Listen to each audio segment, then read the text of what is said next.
My love for horror probably stems from my early childhood. I remember spending countless nights glued to my television watching every horror film I could find. Even though I wouldn't be able to sleep the rest of the night, I still watched anyway. The rush of fear you'd get from thinking a killer would attack you during the night, or thinking a shadow in the corner of the room would transform into a grotesque monster was exhilarating. It wasn't until later in my life that I realized how real those fears can become. Horror never left my mind, even as I aged. A lot of my friends who used to be afraid of the tiniest things would now barely flinch at the sight of gore on screen. While it's true I have become somewhat desensitized to it myself, I never resented horror. That's why, during high school, I made an amateur ghost hunting club. Even though I was raised on slashers, I became enamored with the paranormal. Multiple television shows involving ghost hunters began cropping up, and after watching a few, I was hooked. I'm sure most of the shows were staged, but they made everything look so convincing that I wanted to give it a shot myself. I had gotten a few of my like-minded friends to join me, a couple of which simply played video games while the rest of us discussed possible locations for hunting. Places like the woods, the old creek down the road, and even a cemetery were put on the table. But I had my sights on something much bigger. On the edge of town, there was an old mental hospital which was active in the 50s and 60s. It had been shut down due to numerous factors regarding structure decay and rumors of poor living conditions for the patients. For some reason, the state hadn't demolished the building, and now sits as a reminder of society's failed attempt at curing insanity. When I mentioned this, my friends quickly went silent. One of them even flat out refused to go. I tried the age-old calling him a chicken, but he wouldn't budge on the matter. I looked around the room at the remaining members of the club and only 2 were willing to go with me. James, a large guy who actually lived next door to me. He was a member of the football team, a lineman. I always found it odd that he wanted to be a part of our group instead of kicking it with his football buddies, getting drunk at parties, etc. He once told me that I was nice to him one day even though his teammates were being mean to me.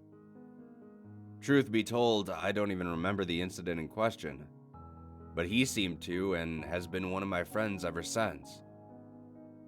Sarah was the kind of girl you'd almost expect to be into this sort of thing. I know you shouldn't judge a book by its cover, but she fit the part exactly. Short, dark hair, porcelain skin, black clothing from head to toe. Basically, if you look up the word morbid in a dictionary, you'd probably see a picture of her.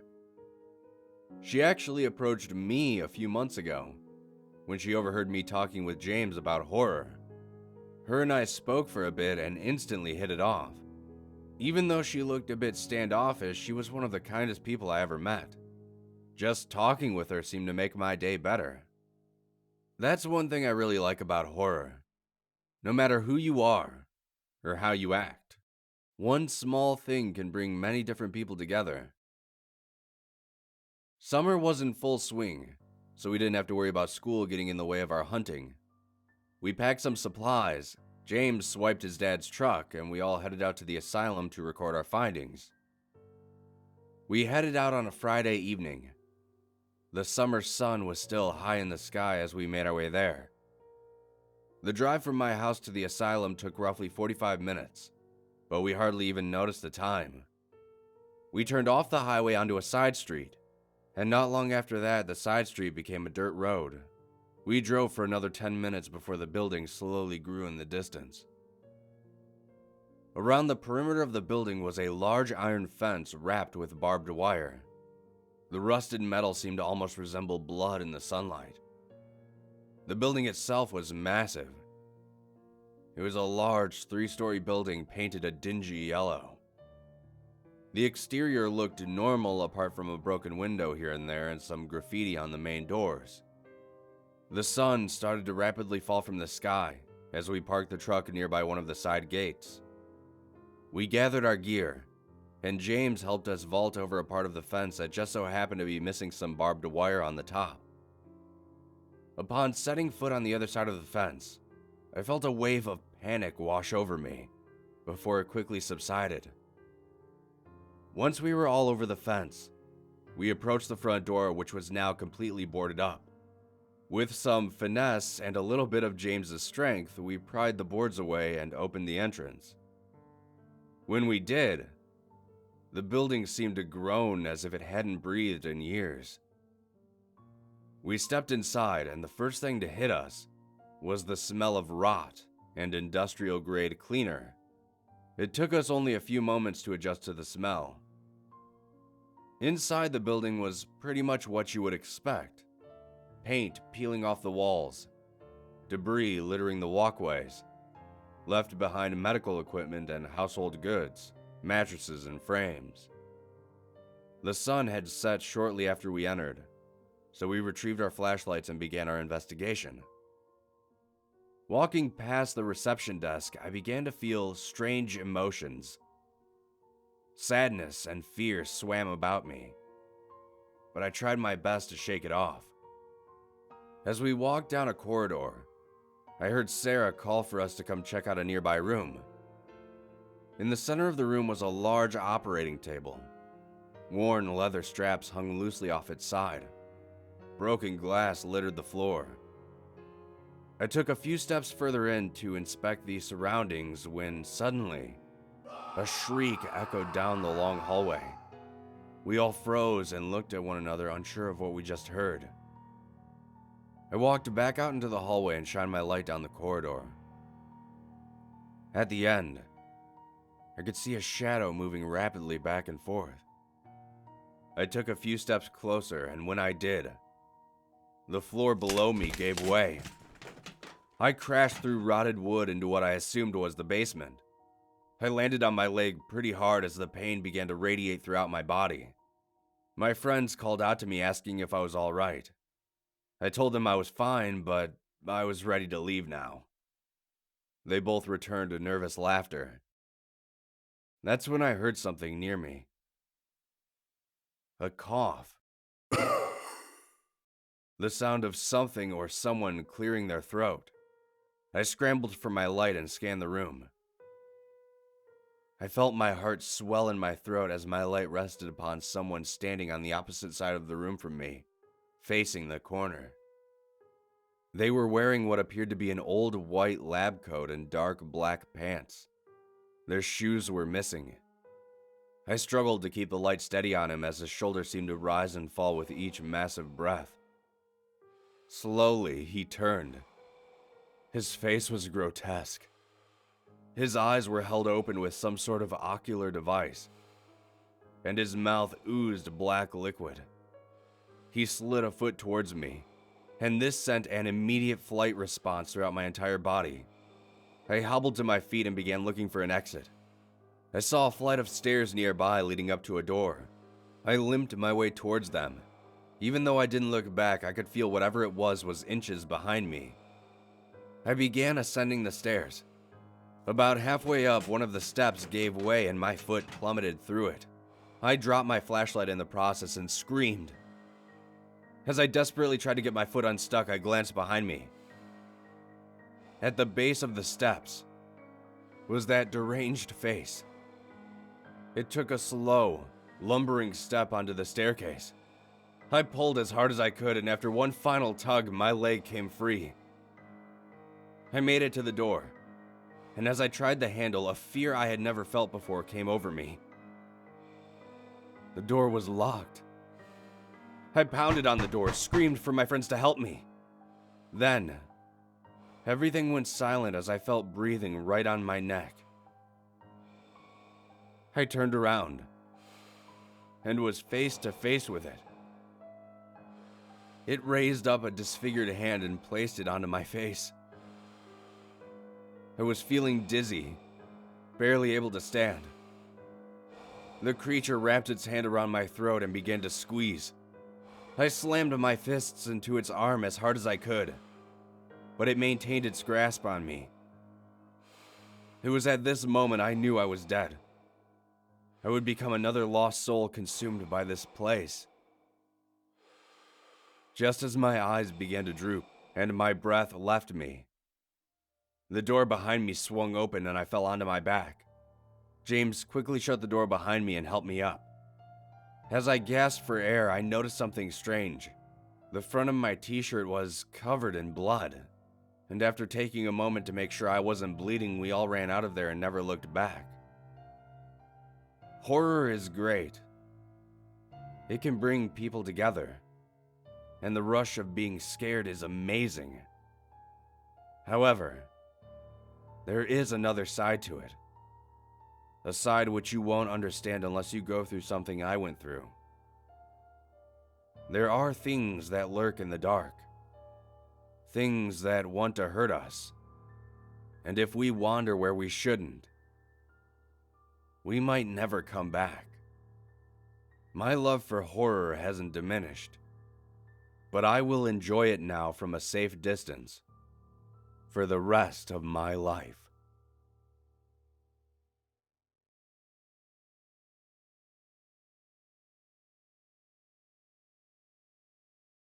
Growing up in the 80s is much different than growing up nowadays. As a kid, we didn't have a lot of the technologies that are available today. Our entertainment was pretty limited in that regard. Most of the time, we'd spend our days outside riding bikes or walking around neighborhoods with friends. We didn't have the internet or computers. Well, not like how they are today anyways. I didn't even have a personal TV in my room when I was a kid. My family just had one large Zenith television in the living room, and if either my mother or father were using it, that meant we had to watch whatever they were watching. My father usually stuck to sports, which wasn't terrible, but my mother watching her talk shows and soap operas were the absolute worst. Not to mention the fact that there weren't nearly as many channels back then. Due to this, I spent a lot of time alone in my room with my toys. The toys we had to keep us occupied heavily relied on our imaginations. Action figures and stuffed animals mostly. We did have a few other intricate items such as the Speak and Spell and the Rubik's Cube, but those tended to get old fast. I know it probably may seem like I'm coming from the Stone Age, but we did have video game consoles too.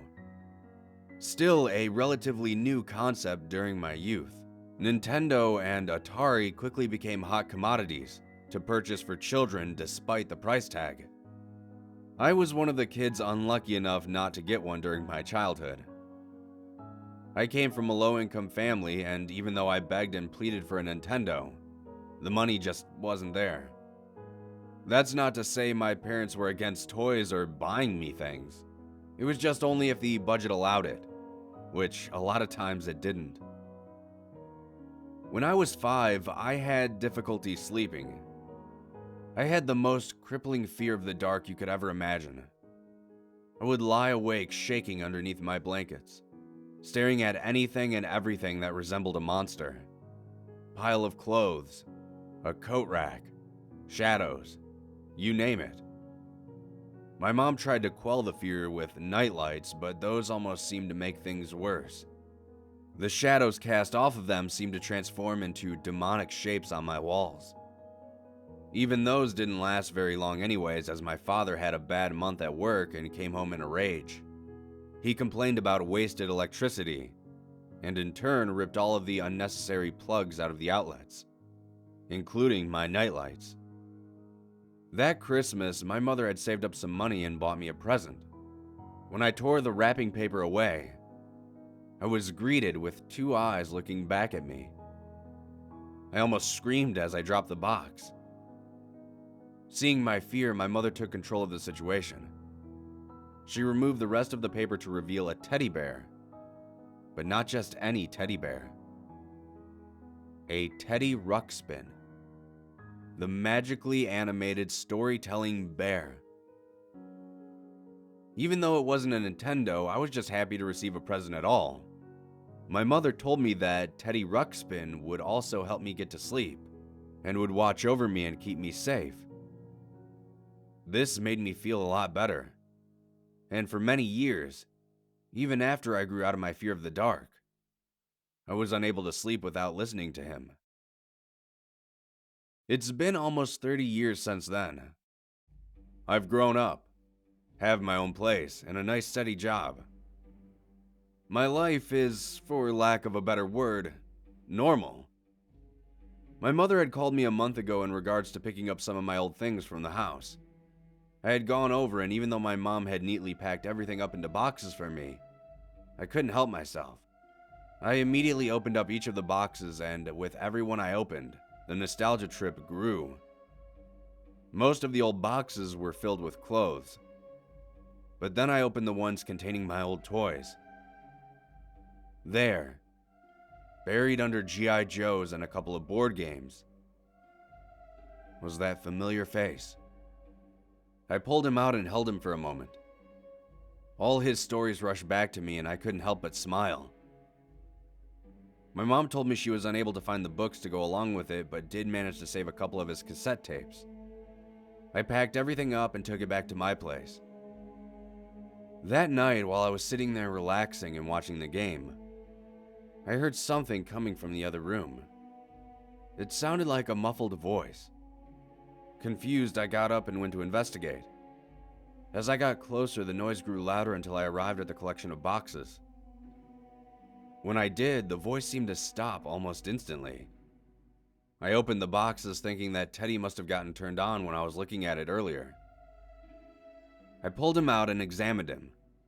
Sure enough, he was turned on and had one of his tapes loaded in. I removed the tape and switched him off before setting him back in the box. It was about time for bed as I had to be at work early the next morning. So I shut off the TV and made my way to the bedroom. As I did, I happened to pass by the spare room I used mainly for storage. I heard a voice say out loud, "Hello." I stopped dead in my tracks and turned to the room. Hesitantly, I walked in and saw Teddy sitting there next to the box. I was sure I had placed him back inside of it, but quickly disregarded it. I picked him back up and double-checked to make sure he was switched off. I once again placed him back in the box, closed it up, and walked out of the room. I was woken up at around 3 a.m. to a strange sound. It sounded like stuff falling. I sat up in my bed waiting to see if the sound would happen again, but it didn't. I'm not sure why, but looking around my dark room at 3 a.m. made me remember the fear I had when I was a kid.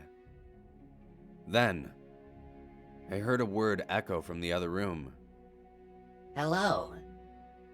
Instantly, I recognized it as Teddy Ruxpin, and assumed the box must have fallen over. I got out of bed and sluggishly walked over to the other room. I had to rub my eyes twice after seeing what I did. The box that Teddy was in was completely torn open. All my toys were strewn about the ground, and at the center, sitting by himself, was Teddy. I walked over to him, taking care not to step on one of the million army men that littered the ground like landmines. I picked him up, and when I did, he spoke. "Hello. My name is Teddy Ruxpin. How are you today?" I turned him over and opened his battery compartment. When I went to take out the batteries, he said something else. "I wouldn't do that if I were you." I immediately dropped him and backed away. I had never heard him say that before. He lay silently on the ground for a few minutes. Thinking that my tiredness had simply gotten the better of me, I walked over to him and picked him up once again. I went for the batteries once more, and once more he spoke. "You'll be Sorry. But as I removed one of the batteries, his voice trailed off. Must have gotten defective with his old age, I thought. I set it next to one of the remaining boxes and decided to clean up the mess when I got home from work the next day. I went back to bed, and not an hour later I was awoken once again. This time I could have sworn something had touched my face while I was asleep. I opened my eyes and sat up quickly. I looked around, and that's when I saw him. He was sitting with his back to my closed bedroom door. I could feel a strange tension in the air as I stared at him wide-eyed. His robotic eyes glistened in the darkness as they moved. Watching it stare at me from the floor ignited a fear long forgotten. I don't know why, but I found myself saying, "Hello?" even though I know I didn't want to reply. Hello, Michael. I'm Teddy Ruxpin. Remember? I felt my throat swell up as I stared at him. Yes? I remember. Why did you leave, Michael? I thought we were friends. We are friends, I said. I couldn't believe I was actually having a conversation with a stuffed animal. What do you want, Teddy? To show you. Show me what? I replied. To show you what it's like to be left scared and alone. I'm not sure what came over me, but I jumped out of my bed and grabbed Teddy as hard as I could. I took him outside into my backyard and doused him in gasoline. All the while, he kept repeating, I won't die. I won't die. I won't die. I struck a match and set him ablaze. The smell of cotton and plastic burning filled the night air. The whirring of animatronics creaked and groaned. Through the crackling fire, Teddy spoke one last time. You will know what it's like to be left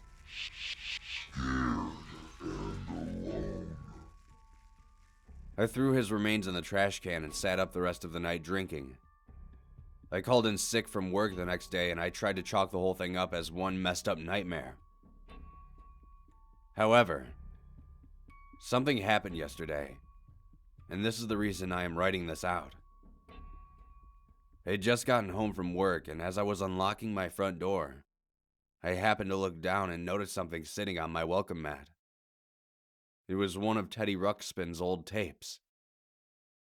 I know this all sounds far-fetched, but I don't think Teddy Ruxpin is gone. I think he's just waiting to come back when I least expect him.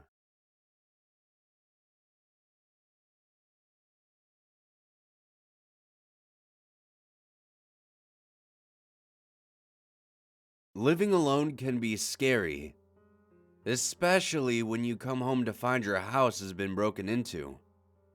That's what happened when I returned home from a business trip 2 months ago. As I made my way from my Uber to the front door is when I first noticed something was wrong. The door frame was a mess of splintered wood. The cracks seemed to travel all along the framework. My heavy door tapped playfully off the debris, unable to close, unable to remain open. The knob was hanging loosely from its socket in the door. Giving the door a gentle push, it swayed open. I remember the piercing sound the broken glass made as my shoes pressed onto it. Glass from a table lamp that used to sit right next to my door. Before I investigated any further, I took a step back outside and quickly phoned the police. Not long after, a squad car arrived and an officer approached me. He was a large man with a stern look on his face. The aftershave he was sporting by the gallon almost knocked the wind out of me.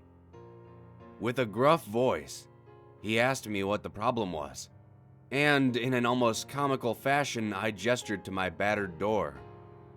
He hawked back some saliva before telling me to wait where I was. He retrieved his flashlight and entered my house.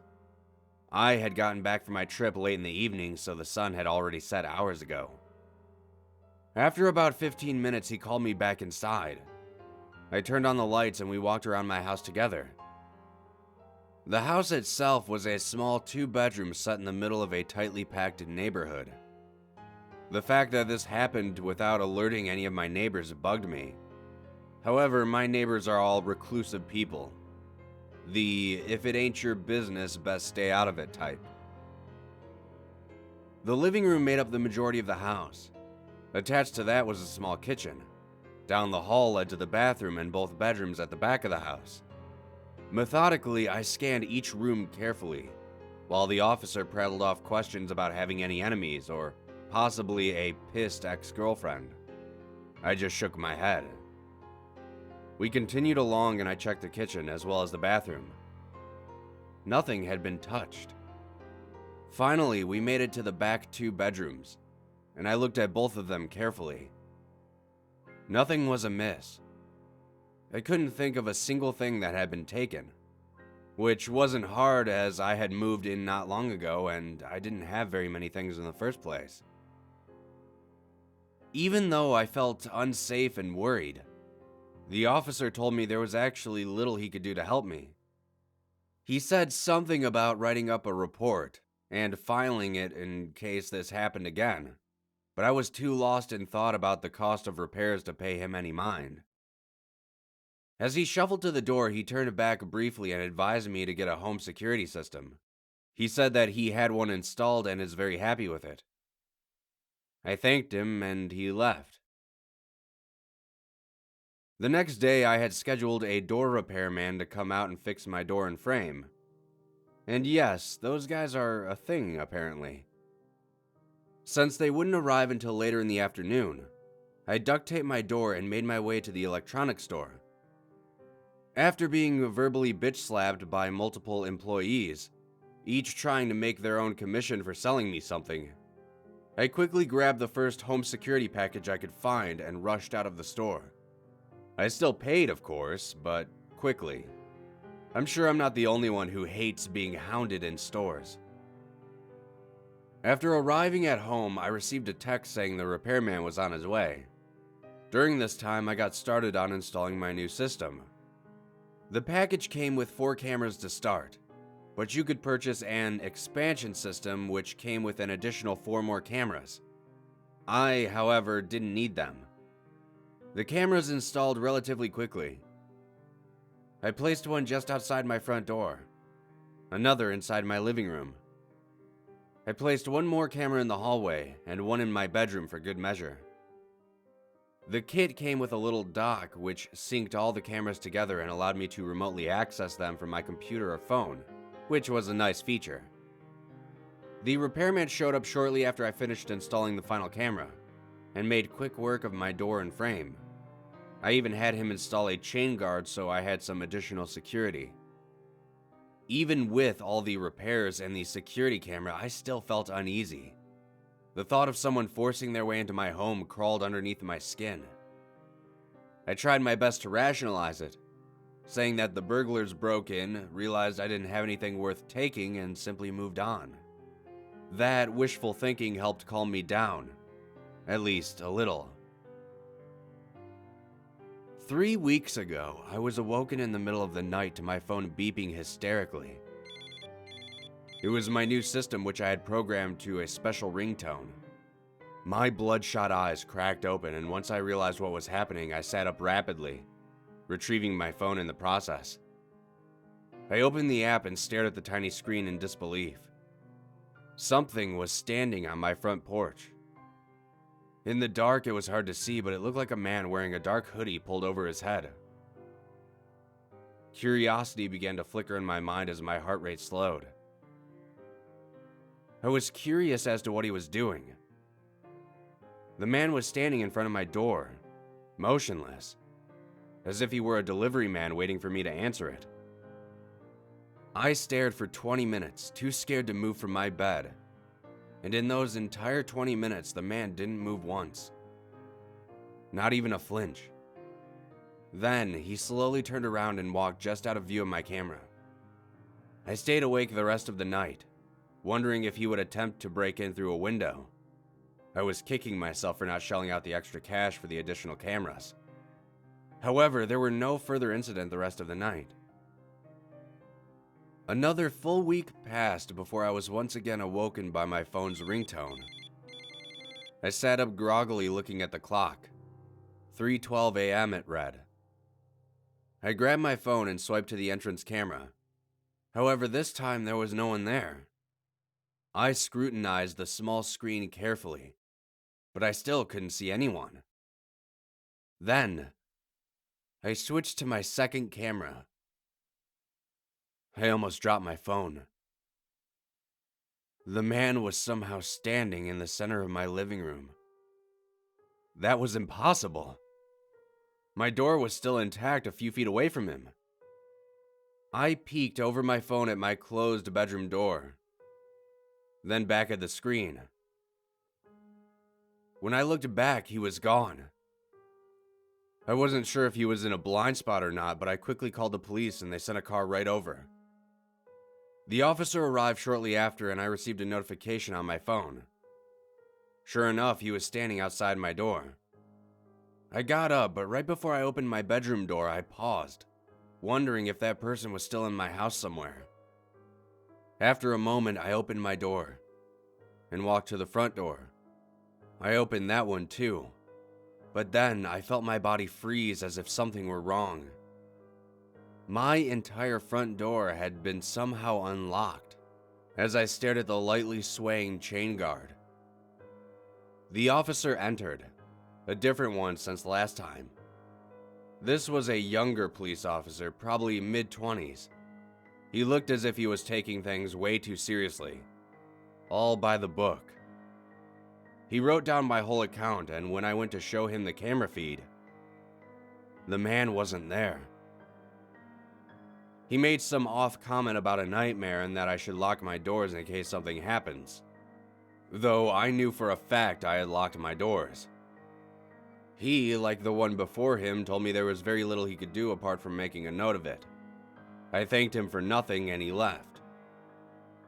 A few days ago, I was watching the news, and the hot local story was the apprehension of a two-man burglar team. Apparently, they would monitor and wait for people to leave their homes on extended travels, and would force their way in. It was said they only stole jewelry since it was easier to sell and that they didn't have a serial number. Their words, not mine. That would explain why they left my home alone for the most part. I own no jewelry.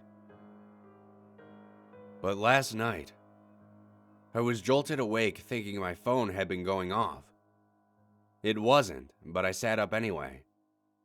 I probably needed some medication or something to help me sleep. While I laid there, I grabbed my phone to check social media. After a few minutes, I'm not sure what compelled me to check the security app, but I did. I could feel a cold sweat forming at the top of my brow.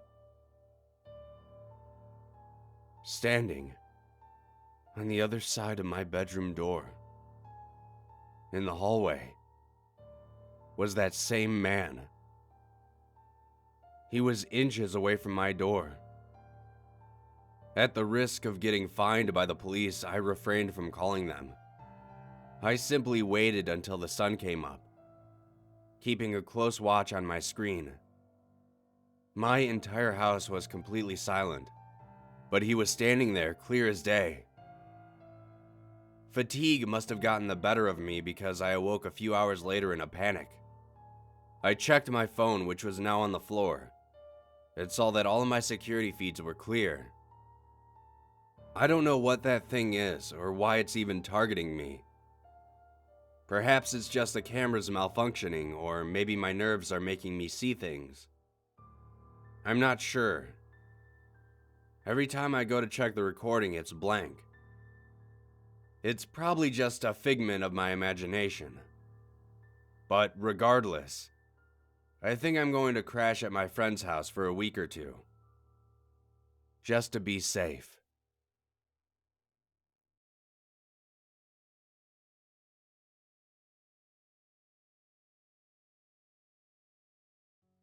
Lightning streaked overhead, splitting the darkened sky in two. A few seconds later, the deep growl of thunder sounded so loud I could feel the vibrations in my bones. Peering over the steering wheel to look up at the sky, I silently wished the rain would hold off at least for a little while. But I wasn't so lucky. Shortly after, droplets of water began to pepper my windshield like a fine mist. I turned on my wipers, and was met with the shrillest of squeaks as they jerked left and right. A few seconds later, the mist turned into a river of water falling from the sky. Even with my windshield wipers going at full speed, they simply couldn't handle the amount of rain falling down. I strained my eyes to make sure I was still within the lines on the road. Driving in this weather was a poor decision. No pun intended. I slowed down a bit, not wanting to lose control. Then, as if they appeared out of nowhere, multiple figures stood on the road. My headlights flashed over them briefly, but I still couldn't see them through my windshield. I only managed a glimpse of something physical, standing in the road. That was enough for me to jerk the wheel over, and my car spun wildly on the slick asphalt. I bounced off the main road and rolled my car into a muddy ditch, which was becoming muddier by the second. About a week ago, my friends all decided to rent a cabin for the weekend. It was something we always talked about doing. Grabbing a few kegs, some marshmallows, enough food to satisfy a football team, and to have a relaxing time with nature. My friends and I all talked about doing this for years, but someone either couldn't get the time off or would simply flake at the last minute, and the plans would be called off. We finally managed to agree on a time and place, and after all the deposits were accounted for, it was settled. You had to put in a deposit to rent the cabin for a certain amount of time, and once you paid, you had to go or else you lost out on some money. It was a good incentive not to bow out at the last minute. The cabin was located a ways away from my house, up in the northern mountain range. It was about an hour-and-a-half drive. I tried my best to get off work early enough to make the drive, but I only managed to shave an hour off. I left work around 5 p.m. and by the time I made it home and packed everything up, I was leaving at around 6:30. One of my friends, the one who was orchestrating the whole get-together, was already at the cabin setting up. He phoned me asking what was taking so long. I told him I had to work late but was on my way. I was about halfway through the drive when the lightning split the sky. The road I was on was a narrow, empty road. It had been about 20 minutes since I had last seen another car on the road with me. On one side of the road were trees for as far as the eye could see. The other side was a vast field stretching into farmland farther out. The smoke trailing from under the hood of my car seemed to cut through the rain that fell onto it. Feeling something warm running down the side of my face, I lifted my hand to my head. My arm was stiff and difficult to move, and it throbbed with pain as I gingerly brought my hand away, revealing blood staining my fingertips. I groaned as I looked out of my driver's side window. The rain cascading down it looked like sheets of melting glass, which didn't help my distorted vision. I coughed before cracking open my door. The grinding metallic sound seemed to echo in my car as I forced the door the rest of the way open. I fell out of my seat onto the muddy ground. My arms and knees seemed to sink further down as I struggled to get my bearings. Using the crumpled mass that used to be my car as a brace, I hoisted myself up to my feet. Rain fell upon me like millions of needles. Every drop seemed to hit a sore spot on my body that sent jolts of pain throughout me. I looked out to the road where I had seen something standing on it. While it was pretty dark out, I couldn't see anything standing there anymore. I thought for a moment that perhaps the rain on my windshield had tricked me. I crawled back into my car to retrieve my phone. Somewhere buried under the bent driver's seat, I found it. I thanked God that it wasn't broken, as the tiny screen illuminated when I touched it. I dialed the police, and after a few rings, I was connected. I told them about the accident and my rough location. There were no mile markers near me, and as far as I knew, I was in the middle of nowhere.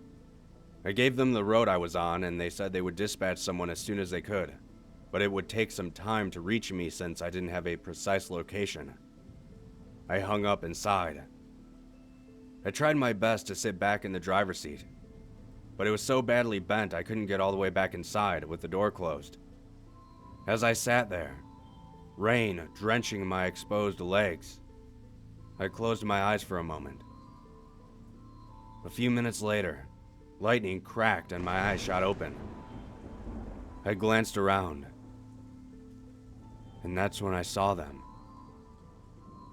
Standing in the empty field a few yards from where my car lay were hundreds of them, All of them stood at different intervals, but they strangely all seemed like the same person. Like someone had copied and pasted one person over and over again. I held my breath, thinking maybe, just maybe, they were the emergency services coming to help me. But as they got closer, I quickly realized that wasn't the case. As they moved closer, I got a better look at them. Their red eyes seemed to cut through the night and rain like butter. They were all roughly the same size. Their arms, though, seemed slightly longer than your average man's. Their hands seemed almost dragged near their shins. They were all hunched over, walking together like some bizarre army. They never increased their speed. Each step was methodical and deliberate. I'm not sure why, but every fiber in my body was screaming at me to run. I strained to stand up, leaning on my car as I did so. They were only a yard or two away now. I could see each of them much more clearly.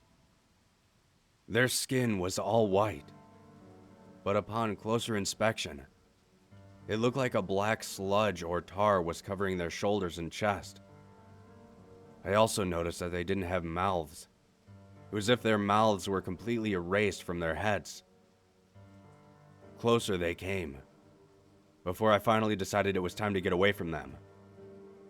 Slowly, I limped backwards, when suddenly I heard something behind me. Footsteps squishing in the muddy earth. I quickly spun on my heels, and one of them was face to face with me. It raised its long arm and rested it upon my shoulder. I screamed and fell backwards. Its arm dropped as I fell, swinging back to its place near the ground. Even though my entire body was in pain, I scrambled through the mud to my feet and ran out onto the road. They were all over my car now. I looked up and down the road in a panic. Those creatures seemed to stretch endlessly on all sides of me. I was cornered. They continued to lumber towards me. The rain seemed to grow in intensity as I looked for a way out. I spun around and saw the woods at my back. I scanned the trees carefully for any sign of those things. And after not seeing any, my decision was made. I limped into the tree line, dashing through mud, over stumps, and under branches.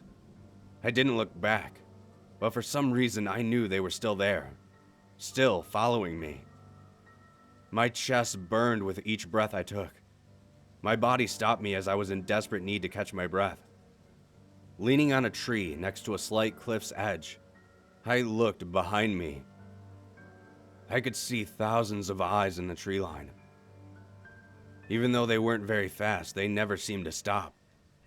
They were closing in on me, and I had nowhere else to go. They crept slowly closer to me, encircling me. I wasn't sure what was going to happen if they caught me.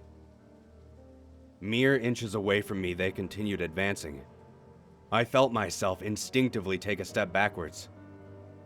I fell down the small cliff. My body rolled end over end, until I struck my head on a stump at the bottom. When I awoke, I was being loaded into the back of an ambulance. I had a few cracked ribs, some moderate bruising throughout my entire body, and my right arm was dislocated, not to mention the wound to my head that needed multiple stitches. Lucky to be alive, is what one of the doctors said. And it was true.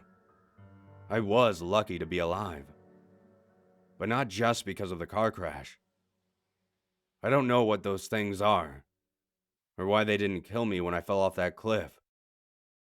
But ever since that day, whenever the rain falls hard outside, a shiver runs down my spine, and I can vaguely see red eyes glowing in the distance.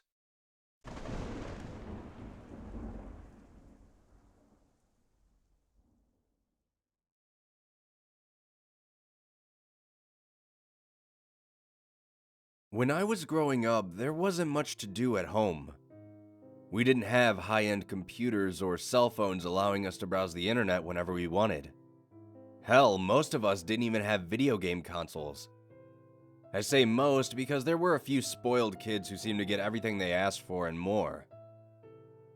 Even though I didn't have access to the multiple worlds video games provided, I did have a TV in my room. While it was entertaining enough for the most part, if any of you are anything like me, sitting around mindlessly watching TV was almost torturous as a kid. It's ironic because now, as an adult, I live for those days. Apart from watching TV or reading a book, or even worse, doing chores, my activities as a kid were pretty limited. So I, like most of my classmates and friends, would seek enjoyment from the outside world. We would traverse the neighborhood exploring, playing sports though we rarely had enough people, or simply riding our bikes around outside for hours. This was how I spent most of my time growing up as a kid. I would wake up, go to school, then I would rush home as quickly as I could to drop off my backpack, before dashing out the door once again. I would grab my bike and make my way over to one of my friends' houses. We would meet up and ride around all day. At first, I was barely allowed to leave the driveway, let alone cross the street. But as I got older, my boundaries slowly lifted. I could ride my bike down a few houses, then around the block. And eventually, my range was only limited by time. If I wasn't back by a certain time, I would be grounded, and that was something I didn't want to happen. During the week, our curfews were fairly early. We all needed to be home by 5 p.m. to eat dinner. Then, if we wanted and didn't have any homework, we could go back out and hang out until 8. During the weekends, however, we were allowed to stay out until 10. The weekends were amazing, sure, but summer vacation, that was true freedom. I'm not sure how it was for other kids my age, but during summer vacation, I was allowed to roam around outside until midnight. Crazy, I know. In hindsight, that was probably poor parenting, but I like to think I came out of it just fine. Well, aside from the night terrors and the therapy sessions, that is. Summer vacation was nearing its end, and we all dreaded the thought of going back to school. Even though we tried our best to avoid thinking about it and soaking up the last bits of freedom we had, the back-to-school commercials on TV reinforced our despair. It was the final week before school was to start up again. As usual, my friends and I were all riding around on our bikes, when one of my friends mentioned riding to the park on the other side of town. We all looked to one another a bit apprehensive. Even though we had been all over our neighborhood and the surrounding neighborhoods, the other side of town would be the farthest we've ever gone.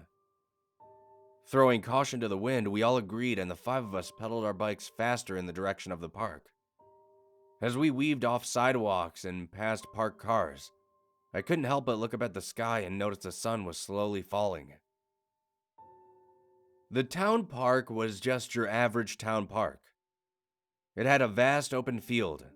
On the field was a baseball diamond. Next to that, wrapped up in a chain-link cage, was a basketball court. On the side of the field, next to the parking lot, was the community area. Concrete bathrooms and cookout stations which were rusting into dust.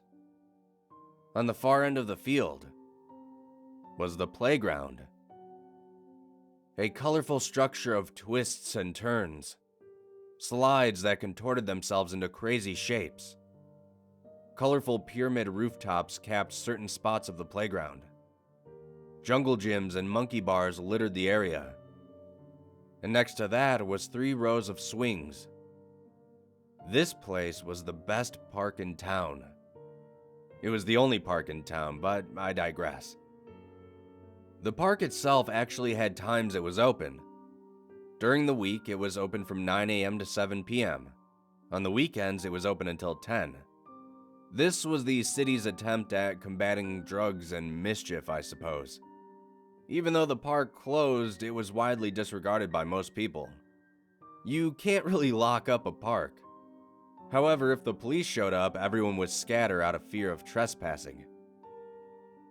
After our long journey, we arrived at the park late in the evening. It was around 8 p.m. when we made it there. And as soon as we arrived, one of our group looked at his watch and told us that he had to leave. We asked him why he rode all the way out there with us, and he said he didn't realize how late it was. Not wanting to make him pedal all the way back home alone, another one of us left with him. My two remaining friends, including myself, teased the two, calling them both chickens. My two other friends, John and Ryan, both stayed with me at the park.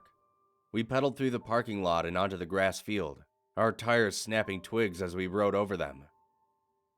We laid our bikes down, walked up to the playground, and, well, began playing. John climbed up on the jungle gym, while Ryan went down the slides numerous times. I, myself, climbed up to the top of one of the triangular roofs of the playground, a thing I had learned from watching the older kids play when I was younger. It was very dangerous, and you didn't want to do it if the parents were watching, but you could see the entire park from up there.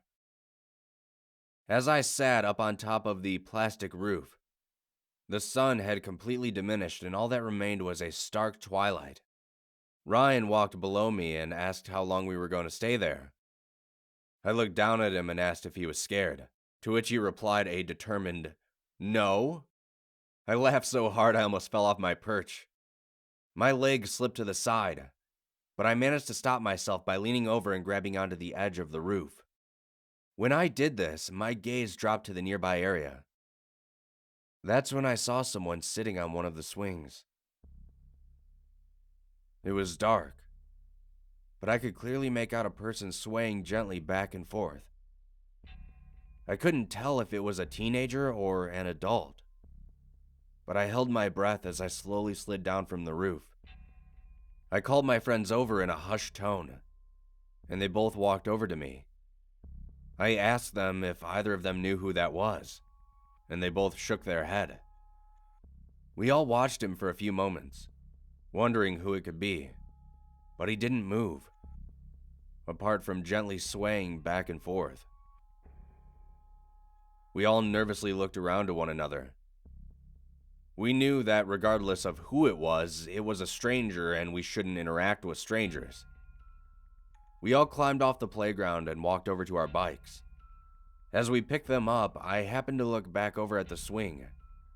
That swing was still swaying back and forth, but the person that was on it was gone. Suddenly, I heard a scream and a crash as John's bike fell to the ground, our heads snapping in unison. Ryan and I saw someone towering over John. He was tall, much taller than he seemed to be sitting on the swing. He wore a long black coat with equally black pants. His face was dark and patchy with hair. He almost looked like a deranged homeless man. But one thing about him sent an absolute terror shooting through us. He was covered, head to toe, in blood. Blood smeared across his face. It dripped off of his long coat. Even his extended hand reaching out to John glistened red in the moonlight. In a swift motion, he grabbed John up by the neck and brought him to his face. He smiled wide with broken teeth and gums. John's gasping cry for help snapped me out of it, and I tapped on Ryan's shoulder. We both looked at one another, nodded, and both charged the man. We slammed into his lower torso. He was thin, but it felt like we charged into a brick wall. He didn't move much, but it was enough for his grip to loosen on John. John fell to the ground, scrambling away from him. The man knelt down and scooped me up by the shirt. He stared into my eyes with a fiery rage. Then, he reached into the pocket of his coat and pulled out a long, rusted chef's knife. Even though at that point I was hyperventilating with fear, I wondered how such a long knife could fit in his pocket. He pressed the cold steel against my cheek, and I felt tears stream down my face. John and Ryan both shoved at his legs. I fell out of his grasp, and we all made a break for our bikes. We all pedaled harder than we ever had before. The clicks and grinding of our chains rattled as we rounded the corner, and we didn't let up until we finally made it home. After years of therapy and having night terrors once a month every month since that day, I've tried my best to have a normal life. Everyone that I tell the story to said it had to be fake, that I made the whole thing up. But whenever I look at myself in the mirror, I see the long scar on the side of my face from when I fell from his grasp with a knife pressed to my cheek. It's a reminder that what I experienced was real. And it's a reminder to never, ever go back to a playground after dark.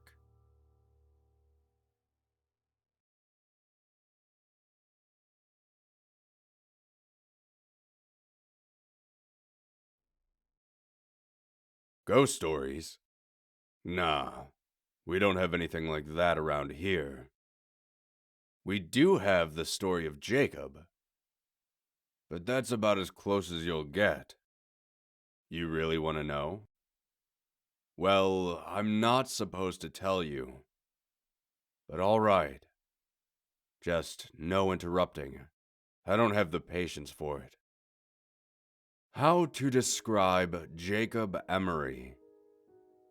Well, I guess you could say he was the kind of guy you could never really take notice of. This isn't to say he was a bad kid in any sense.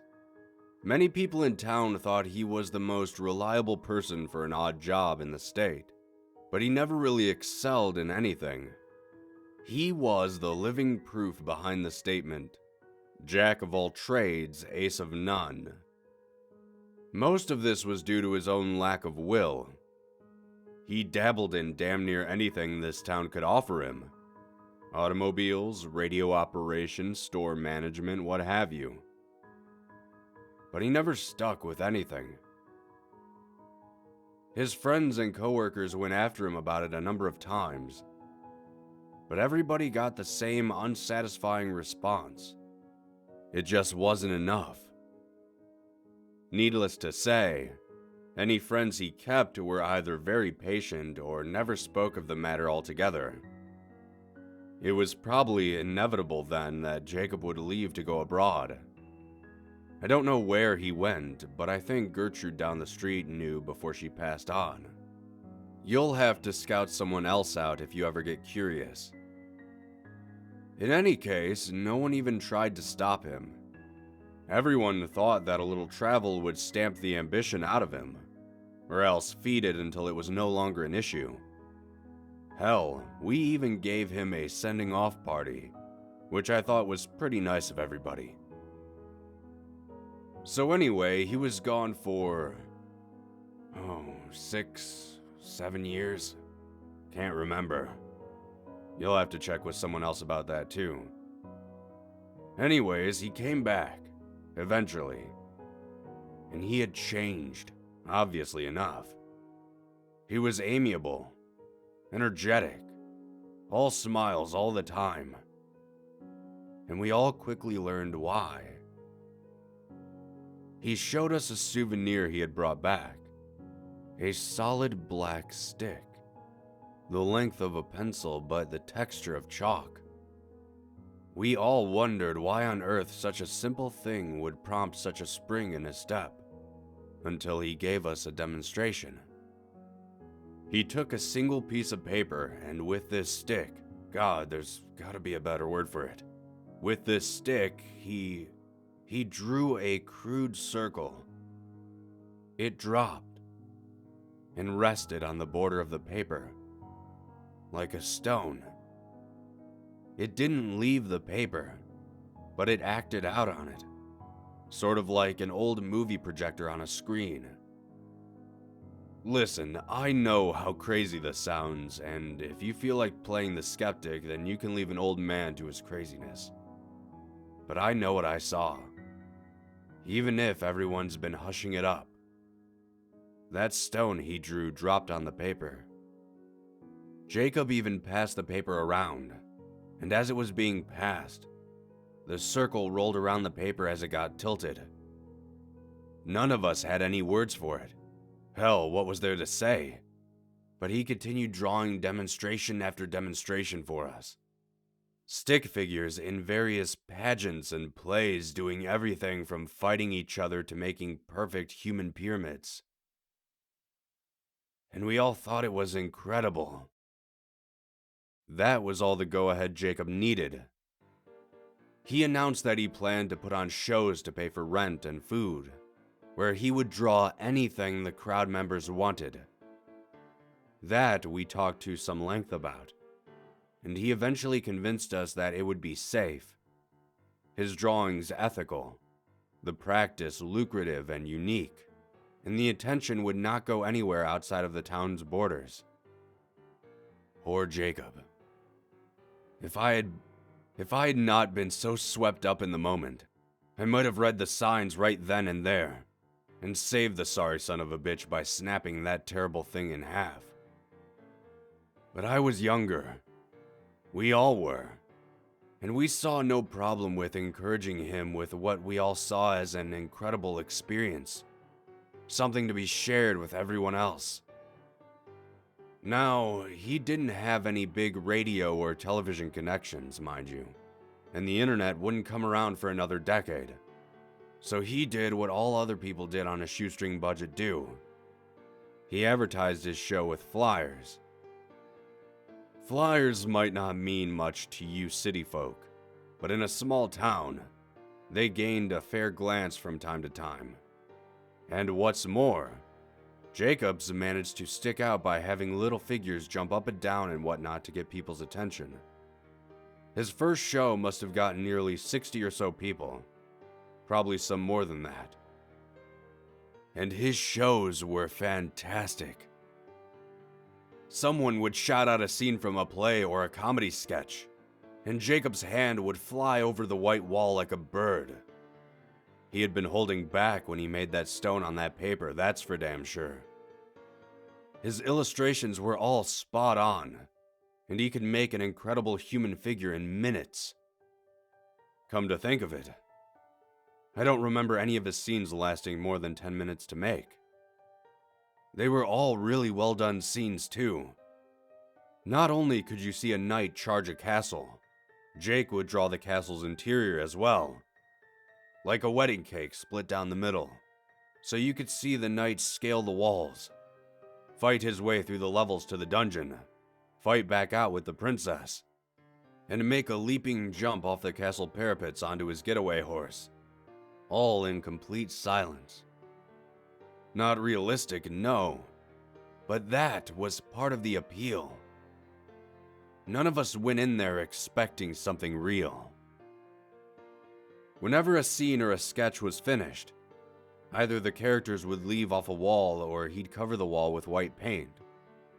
This was good in a way. It gave these shows a time limit, so that when he finished with all 4 walls in the room, everyone knew the show was over until the paint dried. Jake, meanwhile, was changing in a bad way. I had mentioned that upon his return, he had been extremely energetic.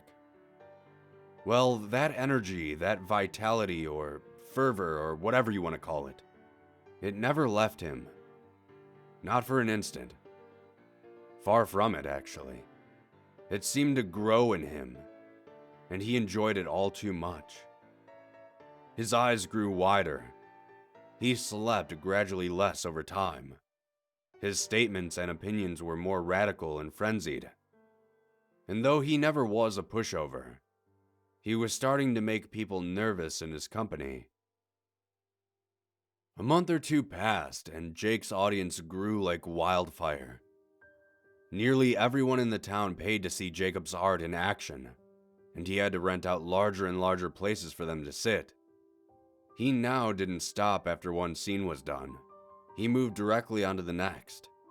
Put on the next blank space on the wall, sometimes to the intriguing effect of causing scenes to mingle, which the crowd loved.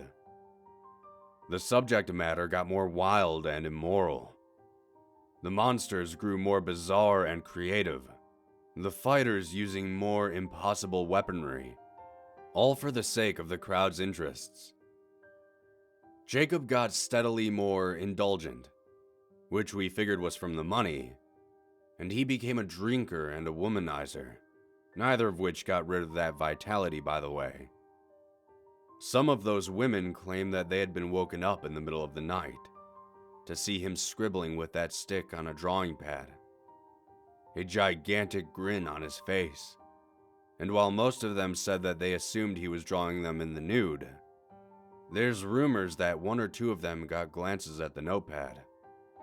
Those anonymous few supposedly said that those drawings absolutely weren't nude pictures. But neither of them, whoever they are, ever said what he was drawing. Don't bother looking for the notepads or the flyers, though. They're all gone. I'm getting off track. Point is, he was hitting the bottle, and that's important, because it was that drinking that would eventually ruin everything. On the night of one of his performances, as he walked in front of his cheering crowd, it was immediately apparent to everybody that he was completely drunk. I was in the front row, and I could smell the bourbon on him from 10 feet away. The show started. He went through a bunch of sketches and scenarios the crowd recommended. When, at the end, someone in the crowd said, "Draw yourself," everyone cheered the idea. I guess they had been wondering what his creations thought of him, and he eventually obliged. No sooner had Jake finished connecting the final two lines on his coat than every single character across the vast, expansive wall all stopped and looked directly at that illustration. Lovers stopped kissing. Clowns stopped laughing. Robots stopped fighting pirates. Everything stopped and looked at the Jacob illustration. The crowd died almost instantly. I remember Jake's face at that moment, pale white, full of terrible comprehension at his mistake, and looking desperately for the cans of white paint he had forgotten to put out before the show. Everyone else? They were all looking at the fake Jacob. That Jacob reached into his jacket pocket, pulled out a black stick of his own, and as we all watched, he drew a door. He pushed on his side and the door swung open, allowing him to walk through onto the floor of the auditorium. The rest was an absolute hellish pandemonium. People screamed and ran for the exits as Jacob's characters, both those currently on the wall and those which had previously left before being covered up, ran out of their own exit, throwing pies, shooting lasers, blowing fire and poison, and the impossible. I was close enough to the exit to escape, and gave only one backwards glance. That scene will haunt me forever. Jacob Amory was being dragged by his creations, kicking and screaming, through the door his copy had made. The auditorium burned down, obviously enough, but I have no idea how many characters escaped, what happened to the fake Amory, or how many people died. The fire brought the fire department from the nearest cities up to over 100 miles away. They in turn brought the police force, which in turn brought the government, which hushed everything up. They took the flyers and any art Jacob had made, and swore everyone to secrecy, or else life detainment. The fire was blamed on a cigarette in the garbage during a basketball game, and we all eventually went on with our lives. Jacob was made to have never existed. In retrospect, I realize everything. Jacob hadn't been creating illustrations. Illustrations don't move, much less act or attack. They're just images people see, shadows made to look like real things. Jacob had been creating life, actual thinking things in some alternate dimension, using a power that was never meant to fall to mortal hands. He got drunk on that power. His punishment was probably well deserved. Incidentally, the government screwed up on 2 different accounts.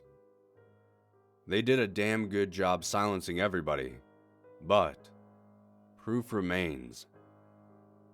The ruins are still there, you know. The auditorium's ruins. I hear they're going to start reconstruction soon, which will wipe out any remaining evidence someone can definitely see. But I did go back there once, several years after the fire. Just once. Amidst the rubble, covered in ash, I saw something squirming. I looked closer. It was Jacob Amory's hand on the wall, exactly like it had been 3 years ago. Sweaty but calloused, I remember.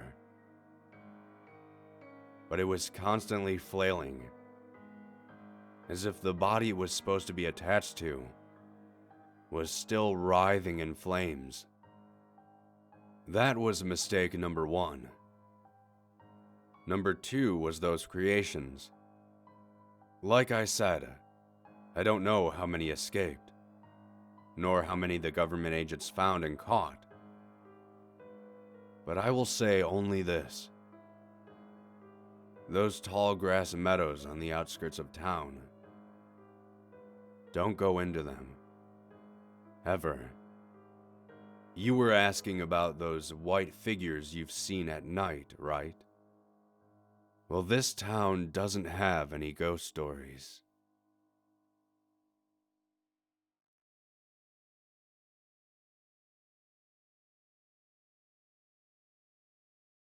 I know there's a lot of stories from truck drivers floating around on the internet. I also know that a lot of these stories feature similar elements to each other, and some of those elements I've experienced myself. What I'm here to share, though, are some things that I've gone through on the road that I haven't seen regaled elsewhere. I have been driving for the last 9 years, and I've loved it since the moment I started my first job.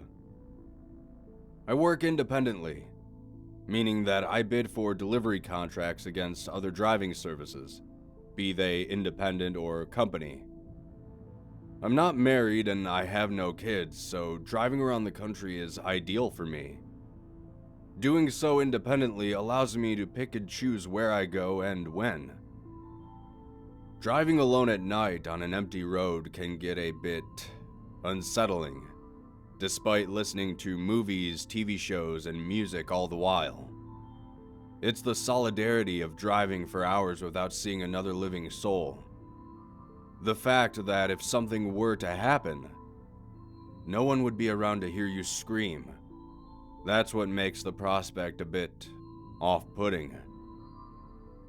Back in 2011, I was tasked with hauling a load from the distributor in Detroit to Seattle, Washington. And due to overnight construction on the interstate, I needed to take a road called Montana Highway 200. That road is the epitome of what I described earlier. Hours of driving without seeing another living soul. Due to my schedule, I found myself traversing this stretch of road at around 11 p.m. I was wide awake though, so I decided to push on. I was about 130 miles east of the city of Great Falls, Montana, and I was watching one show or another, just kind of spacing out as I drove through the dark. All the electronics of the rig suddenly flickered. The laptop screen went black for a few quick moments, as did the headlights and the lights on the side of my truck. After a few seconds, all was fine, though I was a bit perturbed, because the lights on the truck were the only lights around me. Without them, I couldn't see more than 20 feet in any direction. I continued driving for another few miles, and everything flickered a few more times. I came up over a hill, and the headlights dimmed severely, to the point I could only see a few feet past the front of the truck. As I reached the bottom of the hill, the lights suddenly surged. The brights were brighter than they had ever been. The interior lights of the truck were at 110% power. The orange lights on the side of the truck glowed brightly in the darkness that surrounded me. And with that, the truck shut off. I came to a rolling stop at the bottom of the hill and spent some time trying to fix the issue, ultimately finding myself unable to get the truck started back up. I pulled my phone out of my pocket and, of course, I had no signal. With nothing in front of or behind me for 50 miles, and the fact that I hadn't seen another vehicle on the road since I got on it, I decided the only thing I could really do was try to get a signal on my phone to call AAA. I grabbed a flashlight, got out of the truck, and began doing the ever-popular hold your phone up in the air move while I walked around aimlessly in the dark. I think it was because I was so focused on the truck and my phone that I didn't realize how terrifying it was out there. The stars weren't very bright, and the moon was resting comfortably behind the trees in the distance. Being at the bottom of a hill didn't help either.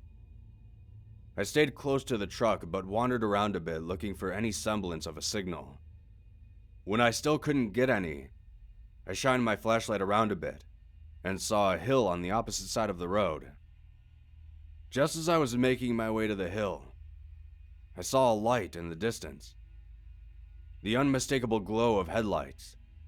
I breathed a sigh of relief, then looked down at my phone, then back up.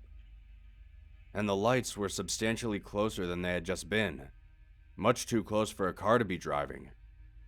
Then I blinked, and once again they were gone. But at the same moment, it was like the sounds of the world stopped. Cicadas in the distance ceased, crickets went silent, and the sound of blowing wind evaporated. And with that, it was completely, deafeningly, ear-shatteringly silent. It was so quiet that it was disorienting. I leaned against the truck while I got my bearings, and then once again tried to find the lights that had been driving towards me, but I couldn't see them. I shined my flashlight around me, out into the distance, trying to find the hill I had wanted to climb to try to get a signal on my phone. But I was taken aback when something else caught my eye. A door. Off the side of the road, maybe 10-15 yards out, there was a door. It was a door like any one you'd find in a house. Intrigued, I walked over to it, with a cautious reserve. It was in a frame, and had a doorknob and everything. As I got closer, I felt an overwhelming wave of anxiety come over me. I wasn't scared, necessarily, but rather nervous. I didn't know what was going on. I couldn't hear anything. A car may or may not have been heading in my direction, and there was a door standing in what was quite literally the middle of nowhere. It was just an overload of things I didn't understand. I reached the door and walked around it, and it was just that, a door, standing free in the middle of a huge open field. Now that I was closer, I could see that there was a design in the door. Flowers, to be precise, painted in every light pastel color. So light that even if it were the middle of the day, I wouldn't have been able to see them from where I had first noticed the door. As I was inspecting it, my sense of hearing returned, and I was hit with a flood of noise. Like the lights that amplified a short time prior, the sounds blared like my head was inside a speaker. The sounds of crickets and cicadas nearly brought me to my knees, before they returned to normal levels. I had barely had a chance to collect myself when I saw movement near the front of my truck. I shined my light towards it, and for a split second, I saw a glimpse of what looked like a person moving from my line of vision to behind my truck. I yelled out to whoever it was with a generic, "Hey!" and abandoned my interest in the door. I lightly jogged over to my truck and with the same cautious reserve, I turned the corner to see who was by it. The same thing happened though, and as I turned the corner, so did whoever it was that was there, only at the other end of my truck, and I saw the same glimpse of a possible person now moving behind the trailer. Instead of chasing them the way they were going, I moved in the opposite direction and tried to meet them around the other side of the truck. But when I did, I saw no one. I couldn't hear any footsteps or anything. It was like I had imagined someone there, only I knew I hadn't. I decided to look under the truck to see if I could see the feet of whoever it was. I crouched down, got as low as I needed to see underneath the trailer, and I shined my flashlight. I saw no one there, of course. But at that moment, I felt eyes on me. The feeling was unmistakable. I'm sure you know the one I'm talking about. I slowly stood back up and shuddered when I was finally upright. I then felt a warm breath on the back of my neck and quickly spun around, only to find myself face to face with someone. I still don't know what I was looking at. Their face was a blur, like it was vibrating almost, but not. I know that's a terrible description, but it's the only way I can think of to put it. If you've ever seen the show The Flash, think of Reverse Flash and how he blurs his face. The only feature I could make out was actually a lack of a feature, where eyes would have been, though I wouldn't have been able to really see them properly. There was just emptiness, like the sockets were hollow. They were wearing a suit, but it was like an amalgam of other suits, a patchwork array of different fabrics and monochromatic colors all sewn together, though it was all done very precisely, like you could actually go into a store and buy it. It wasn't sloppy in the least. Finally, on their head was a top hat, though a subtle one. It was a dark gray, almost gunmetal, and somehow it, as well as the rest of their body, was still. Only their face seemed to be out of focus. I was frozen in fear, once again consumed by the anxiety caused by the unknown and the unfamiliar.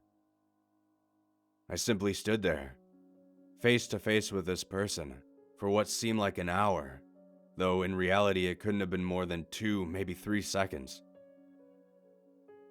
I then felt another warm breath on the back of my neck, which made me instinctively shudder and spin around. Only there was no one behind me. Upon realizing this, I quickly spun on my heels once more, to keep my eyes on whoever I had just been face to face with, but they were gone. I was alone once again. The feeling of being watched was gone. I was standing next to the truck by myself. The normal sounds of the night surrounded me, and the crippling feeling of anxiety had dissipated. The orange lights on the side of the truck then flickered back on, as did the headlights. I cautiously walked around to the driver's side of the truck and climbed in, finding that when I had gotten out of the truck, I had left the keys in the ignition, turned to the point that the electronics in the vehicle would be on. I closed the door and attempted to start the truck, and was relieved when there was a rumbling, then the roar of the engine.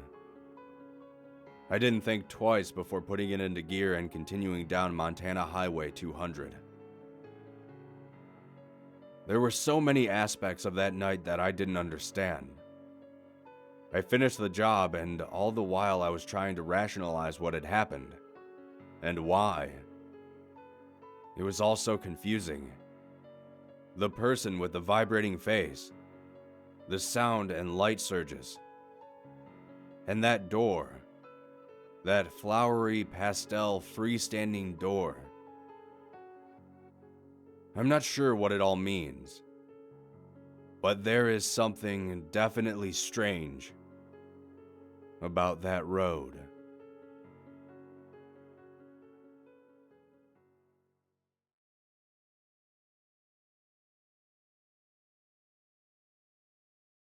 My work friends and I were out at our favorite bar last night.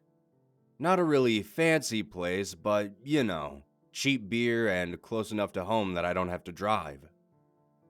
The night started out normally enough.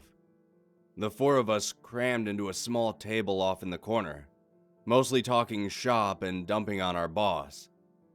Being this was the middle of the week, there weren't too many other people around. Maybe around 8 or 9 others in the entire building. Everybody was just kind of keeping to themselves, sort of people you'd expect to see in a bar on a Wednesday evening. After having a few drinks and generally carrying on, I happened to glance over one of my coworkers' shoulders. From where we were sitting, I had a pretty good view of the television just behind the bar. Jessie, the bartender, was lazily flipping through the channels when she stopped for a moment. On the screen was a brief burst of oranges and reds, which I registered as a fire. Then I noticed the logo in the lower corner of the screen. It was our local news station. I'm not sure why, but I was locked in on that orange glow coming from the screen. Suddenly, the channel switched to a sports network as I watched Jessie nod to one of the patrons at the bar. Something about that news broadcast seemed oddly familiar though. "Hey Jess," I called out, grabbing her attention from across the bar. "Could you, switch the channel back real quick?" She nodded and the news returned. And almost immediately I recognized the building in the frame. It was my building, and it was on fire. "Oh my God," I said, loud enough that a few people sitting near me followed my gaze to the TV.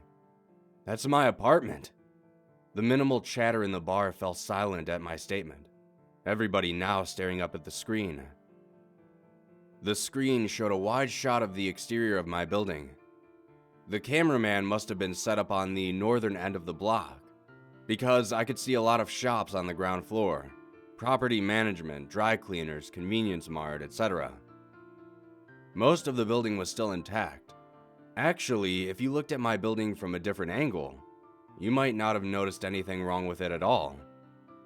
The top left corner of the building, however, was engulfed in flames. I say engulfed, but honestly, it wasn't a large fire by any means. It looked like only a couple units near the top 4 floors had been affected, but I knew that could quickly change. Oranges and reds like a setting sun vented out of the 2 windows, exhaling a thick smoke into the air that blended with the night sky. "Jesus, man," one of my coworkers said aloud. That sucks." There was an uncomfortable murmur of agreement that danced around the table. I mean, I didn't blame them, to be honest. I wouldn't know what to say in this situation either. "Yep," I agreed, just as awkwardly. Truth be told, there wasn't much I could do about it anyway. I didn't have very many belongings, but I did have renter's insurance, so all I could really do was watch. Thankfully, my apartment is only about halfway up the building, and located on the west side of it. I crossed my fingers, hoping my stuff would be okay regardless. The news feed then cut to a reporter on the scene. He was a thin man who seemed almost excited to be out there, as if it were his first story. He was standing a little further away from the building itself. Looking at the shops in the background, I could tell he was across the street on the northwest corner of the building. "Firefighters are expected on the scene at any moment," he said, firmly pressing into his earpiece. "and hopefully they'll be able to contain this inferno before it spreads any further.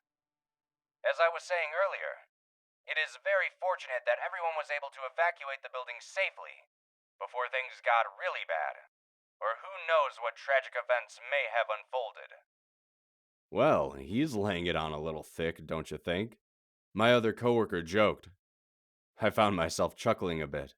All things considered, at that moment it truly didn't seem all that bad.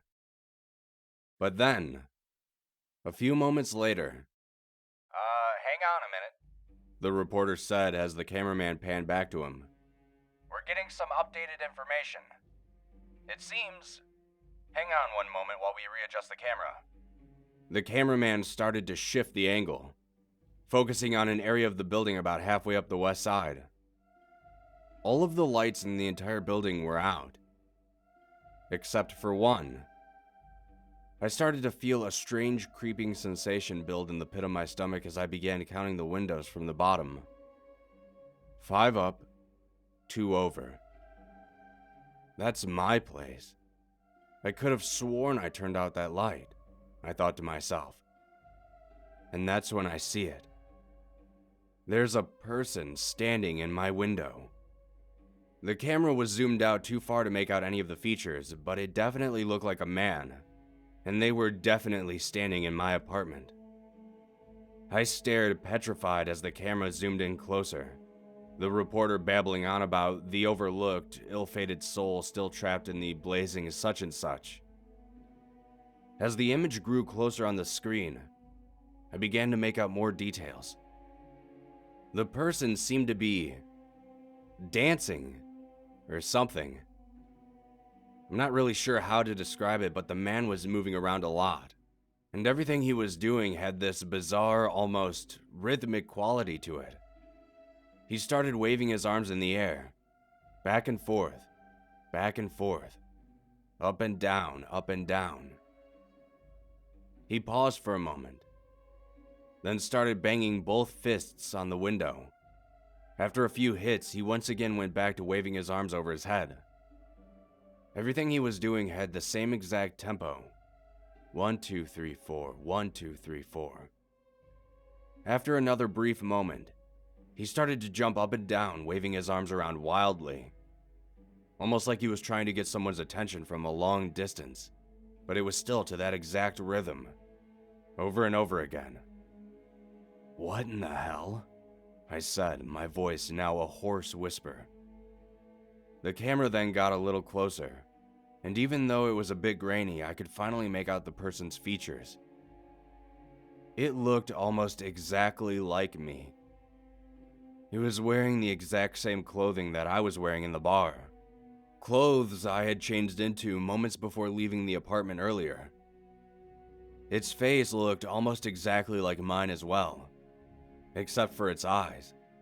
Its eyes were far too big for a normal person's. It also had this almost comical look of horror on its face. I don't even know how to describe it.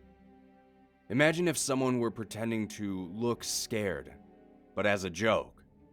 It would have almost seemed funny if the circumstances were any different. But instead, it was just extremely unnerving. No one in the bar made a sound. Everyone was fixed on the TV. The person was still swaying and waving around, beating its hands on the glass or jumping in circles. I almost didn't hear the reporter mention the fact that the firefighters have rushed into the building and are now heading for my floor. Oh no, I thought, without really understanding what was happening. Please, don't go in there. I stared transfixed at the screen. I could feel my eyes growing dry as I refused to blink. From this angle, you could just barely see the top of my front door through the window, not too far behind where this creature was flailing about. At that moment, it was holding its face in its hands and shaking its head from side to side as if saying no. Suddenly, the door behind it bursts open, presumably the firefighters entering my apartment. The creature stopped moving. For a split second, I could see its expression change. The comical look of horror had faded and was replaced by a huge smile filled with enormous, jagged teeth. It turned in place to face the firefighters. Then, the lights went out. We all just sat there dumbfounded, staring at the screen as the camera slowly zoomed out from the now darkened window. No one in the bar said anything as we all quietly paid our bills and left. I went directly to my sister's place across town and asked to stay with her for a little while. I had told her there was a fire at my apartment and she gladly let me crash at her place. When I tried to find the footage from the news online later that night, it seemed like they had edited that entire last part out. I don't know if any of you on here know what that thing was, but I hope to God they didn't put out that fire. I hope they let that whole entire place burn to the ground.